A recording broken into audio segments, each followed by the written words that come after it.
Гледай какви са големи парчета. Жена ми каза, че всичко по вилялотата боливар Гоци Делчев. Някакви грамадни къси. Се набутаха всичките под мост. Се набутата. Ма днеска беше много горещо. Откъде дойде тази буря? Не знам. Откъде е? Тя каза, че оттатък вече слънце.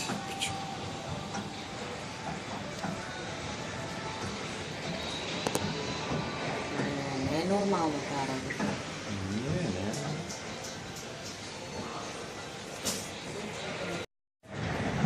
Ма сега не е толкова, преди малко беше съвсем бяла. Вижте някои бочки, които са големи. Майко. Колите отива.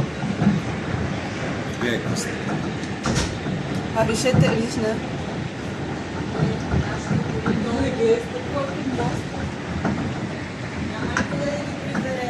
То как да излезеш? Всичко не мога да прибере, сега ще оттрепи. То тебе ще е такова, това не можеш да излезеш. Гледай какво става. Ето виж как става, то ще падне тук тераста. Нямам. Аз се питам на Дидо да му звъкна. Имаш ли телефон? Ти си на кого? Да. Нямам много сървисентел, казвам. Тия хора ще си въртат 3 кръга за автобуса, аз не знам кой ще слезе.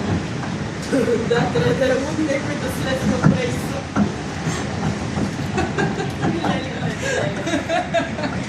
Представяш, че са 10 кръга.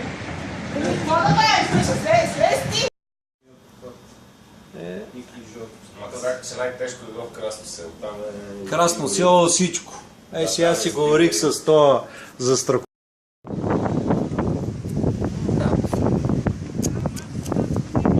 Тук всичко.